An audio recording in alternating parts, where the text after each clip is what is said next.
اور یہ کہ مساجد اللہ کی ہیں تو اللہ کے ساتھ کسی کو نہ پوجو.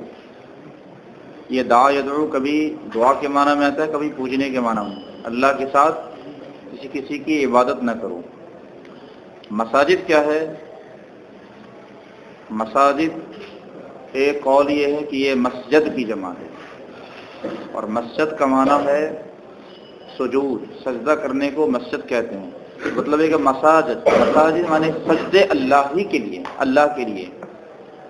اور لوگوں نے کہا کہ یہ مسجد ہے تو اگر اعضاء مراد لے جائے، اور ایک قول یہ کہ یہ مسجد کی جمع ہے اور مسجد سے مراد اعضاء سجود ہیں، کہ اعضاء سجود اللہ ہی کے لیے، یعنی اللہ ہی کی بات کی جائے.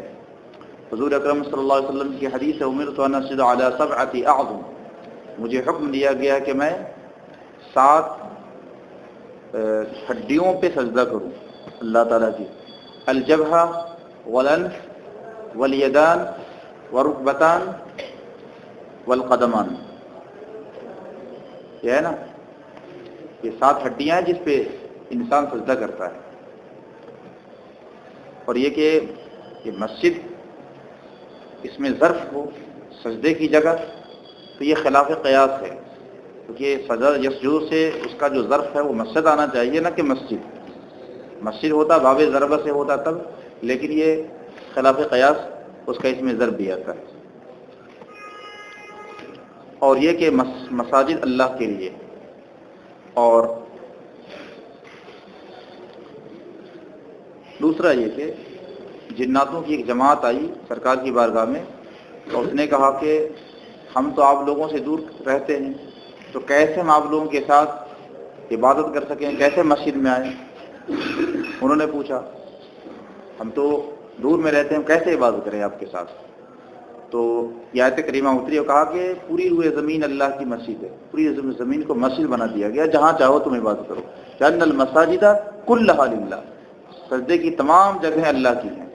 سرکار فرماتے ہیں جعلت لی الارض کلھا مسجدا وطہورا، میرے لیے پوری روئے زمین طاہر بنا دی گئی اور مسجد بنا دی گئی. تو اس کو جواب دے دیا کہ تم جہاں چاہو عبادت کر لو اور اللہ کے ساتھ کسی کو نہ پوجو.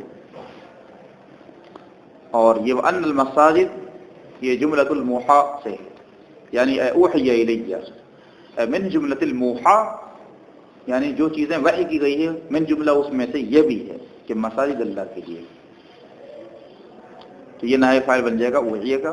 وَأَنَّهُ لَمَّا قَامَ عَبْدُ اللَّهِ يَدْعُوهُ كَادُوا يَكُونُونَ عَلَيْهِ لِبَدًا. وَأَنَّهُ لَمَّا قَامَ عَبْدُ اللَّهِ، من هو عبد الله؟ عبد الله هو النبي صلى الله عليه وسلم. ولم يقل رسول الله ولما قام رسول الله ولما قام نبي الله. اللہ کا رسول بھی کہا جا سکتا تھا کہ جب اللہ کا رسول کھڑا ہوا یا اللہ کا نبی کھڑا ہوا، لیکن یہاں بندہ کیوں لگتا ہے؟ اللہ کا بندہ کھڑا ہوا. پتہ چلا کہ اللہ تعالیٰ کے یہاں جو مقام، جو وصف درجہ عبودیت کو حاصل ہے، جو عظمت حاصل ہے، وہ کسی بھی صفت کو حاصل نہیں ہے. اس لیے اللہ تعالیٰ فرماتا ہے سبحان الذی اسریٰ بعبدہ لیلا من المسجد الحرام، پاک ہے وہ ذات جو لے گئی راتوں رات، یعنی رات کے ایک پہر میں. لیل پہ جو تنوین ہے وہ تنگیر کے لیے ہے، یعنی ایک معمولی سے وقت میں مسجد حرام سے. تو وہاں پہ یہ نہیں فرمایا انہ اسریٰ برسولہ، اسریٰ بنبیہ، اسریٰ بحبیبہ، تمام اوصاف تھے جن سے آپ کو یاد کیا جا سکتا تھا، لیکن اسریٰ بعبدہ فرمایا. اس لیے کہ اللہ تعالیٰ کو عبادت اتنی زیادہ پسند ہے کہ اس سے وصف عبدیت سے بڑھ گیا کوئی عبدی وصف ہے ہی نہیں اللہ کی بارگاہ میں بندے کی طرف سے، اسی لیے اس وصف سے خاص فرمایا. اور چونکہ آپ عبادت فرما رہے ہیں اللہ تعالیٰ کی، اور تو اس حال کی جو مناسب لفظ ہو سکتا ہے وہ عبداللہ ہی ہو سکتا ہے عبادت کے وقت. تو اللہ کا بندہ کھڑا ہوا یعنی حضور صلی اللہ علیہ وسلم یدعوہ، اس کی عبادت کرتے ہوئے خدا کی. کادوا یکونون علیہ لبدا، تو ایسا لگتا تھا کہ جھنڈ کے جھنڈ اس پر یعنی ٹھٹ کے ٹھٹ پڑ جائیں گے. یکون مالی لبدا یعنی سب اس کے اوپر یکی بعد دیگرے جمع ہو جائیں گے. لبد جمع ہے لبدتن کی. لبدہ بولتے ہیں الشعر المتراکب بین کتفیر اسد، شیر کے دونوں موڑوں کے درمیان جو ایک بالوں کا گچھا ہوتا ہے، جمع ہوا بال ہوتا ہے، اس کو لبدہ کہا ہے. اسی کہا ہے کہ لبد یقال لبدۃ الاسد، شیر کا جو بال بہت گھنا ہوتا ہے اسی سے ہر شعر کو لبدہ کہا جانے لگا. الصوف کو بھی لبدہ کہا جاتا ہے اس لیے کہ بہت گھنا ہوتا ہے، تو گھنے بال کو لبدہ کہا جاتا ہے، اسی کی جمع لبد ہے. اس سے مراد یہ ہے کہ جس طرح بال سے تشبیہ دی گئی ہے تو ان کی جماعت اتنی زیادہ تھی، تعداد میں اتنے زیادہ تھے کہ لگتے تھے کہ وہ سب جھنڈ کے جھنڈ آپس میں مکان کو گھیر لیں گے اور ٹوٹ پڑیں گے ان کے اوپر، اس طریقے سے. تو اس کو تشبیہ دی گئی ہے کہ ایسا لگتا تھا کہ ان کے اوپر وہ ٹھٹ کے ٹھٹ ہو جائیں گے، یعنی جھنڈ کے جھنڈ ان پر پڑ جائیں گے وہ قرآن سننے کے لیے. قل انما ادعو ربی ولا اشرک به احدا، آپ فرما دیجئے میں اپنے رب کی عبادت کرتا ہوں، پرستش کرتا ہوں، اس کے ساتھ کسی کو شریک نہیں ٹھہراتا.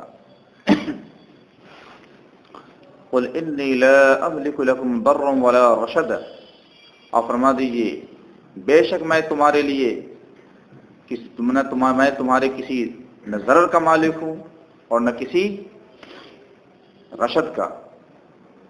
رشد بولتے ہیں ہدایت کا مالک ہوں، اور تمہارے نہ ضرر کا مالک ہوں نہ نفع کا مالک ہوں. اس کا اپوزٹ یہی آئے گا یہاں پر، مگر دو چیزیں یہاں پہ حذف کر دی گئی ہیں. در کے مقابلے میں نفع کا ذکر ہونا چاہیے، لا املک لکم ضرا ولا نفع. رشد کے مقابلے میں غی کا ذکر ہونا چاہیے، ولا غیم ولا رشدا، لیکن دونوں کو حذف کر دیا گیا جس کا اپوزٹ والا تھا، اس لیے کہ ضرن سے یہ سمجھا جا رہا ہے کہ نفعن محذوف ہے، رشدن سے یہ سمجھا جا رہا ہے کہ غین یہاں محذوف ہے. تو یہ بلاغت کا قاعدہ ہے کہ ایک کو ذکر کر کے دوسرے کو حذف کر دیتے ہیں اور ایک کے ذکر سے دوسرے پر دلیل لاتے ہیں. یہ میں تمہارے لیے کسی نقصان کا مالک نہیں، اس سے سرکار سے ملکیت کی نفی ہوتی ہے. مطلب یہ کہ براہ بذات خود میں کسی نفع و ضرر کا مالک نہیں ہوں، بلکہ نفع و ضرر کا مالک صرف اللہ تعالیٰ ہے. وہ مجھے حکم دیتا ہے، میں اس کے مطابق کام کرتا ہوں. تو یہاں جو نفی کی گئی ہے ملکیت کی، وہ نفی ذاتی مراد ہے، یہاں پر نفی عطائی نہیں کہ کوئی اس آیت سے یہ دلیل پکڑے تو حضور صلی اللہ علیہ وسلم کسی چیز کے مالک ہی نہیں، یہ غلط ہے. قل انی لن یجیرنی من اللہ احد ولن اجد من دونه ملتحدا، آپ فرما دیں کہ بے شک مجھے کوئی بچا نہیں سکتا، اللہ سے کوئی مجھے پناہ نہیں دے سکتا. لن یجیرنی ولن یعصمنی، مجھے کچھ کوئی لن یعصمنی من اللہ احد، اللہ سے کوئی بچا نہیں سکتا. ولن نجد من دونه ملتحدا، اور اس کے علاوہ میں کوئی جائے پناہ ہرگز نہیں پاتا. ملتحد اے ملتجا، ملتجا الیہ، التحاد کا معنی ہوتا ہے التجا الیہ، التحد الیہ.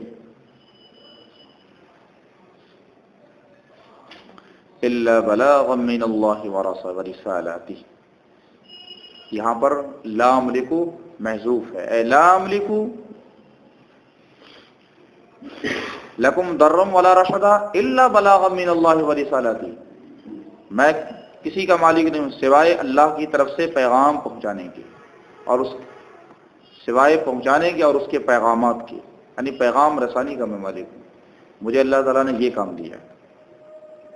ومن یعص اللہ ورسولہ، اور جو اللہ اور اس کے رسول کی نافرمانی کرے تو اس کے لیے جہنم کا عذاب ہے، خالدین فیہا، جس میں وہ ہمیشہ ہمیش رہیں گے.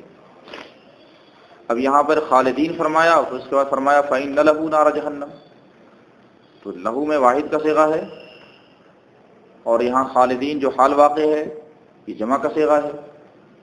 تو اصل میں لہو میں جو ضمیر واحد کی لائی گئی یہ من کی رعایت کرتے ہوئے، من کا اطلاق جو ہوتا ہے من کے لفظ کی طرف دیکھتے ہوئے اور من کے معنی کی لحاظ کرتے ہوئے خالدین لایا گیا، جمع کا صیغہ لایا گیا، لہذا کوئی اعتراض یہاں پہ وارد نہیں ہوگا۔ کوئی اعتراض کر سکتا تھا کہ فَإِنَّ لَهُ میں جو ضمیر لوٹ رہی ہے وہ بھی تو من ہی کی طرف لوٹ رہی ہے، تو یہ واحد ہے اور خالدین یہ جمع کا صیغہ ہے، ایسا کیوں ہوا؟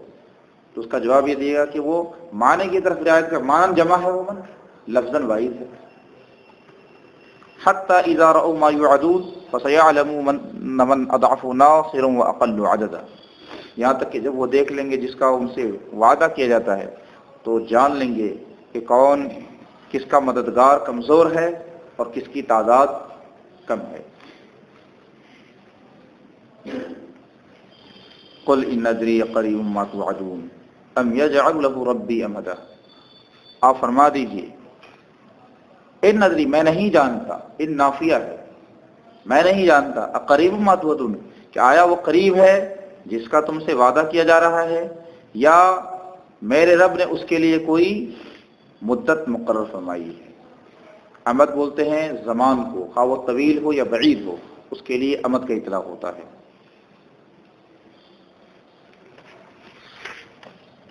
عالم الغیب فلا یظہر علی غیبہ احدا، غیب کا جاننے والا اپنے غیب پر کسی کو مطلع نہیں فرماتا۔ عالم الغیب لا یظہر اے لا یطلع علی غیبہ، لا یطلع علی غیبہ احدا، اپنے غیب پر کسی کو مطلع نہیں فرماتا، باخبر نہیں کرتا، مگر اپنے پسندیدہ رسولوں میں سے، الا من ارتضی من رسول، من تبعیض کے لیے ہے، یعنی اپنے بعض رسولوں کو جسے وہ چن لیتا ہے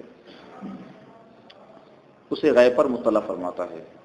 فإنه يسلك من بين يديه ومن خلفه رصدا، اور بے شک مقرر فرما دیتا ہے اس کے دائیں، اس کے سامنے اور اس کے پیچھے پہرے دار مقرر فرما دیتا ہے۔ رصدا حفظة من الملائکہ، حفاظت کرنے والے فرشتوں کو اس کے پیچھے مقرر فرما دیتا ہے۔ اس کی جب غیب کی خبریں اللہ تعالیٰ دیتا ہے تو فرشتوں کی جماعت ہوتی ہے نبیوں کے ارد گرد جو مداخلت سے روکتی ہے شیطانوں کو، کہ شیطان اپنی طرف سے کوئی بات اس میں ملا نہ سکے۔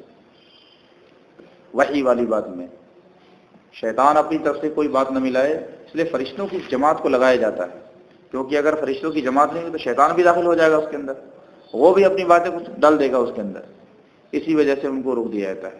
فرمایا کہ اس کے آگے اور پیچھے پہرے داروں کو متعین فرما دیتا ہے۔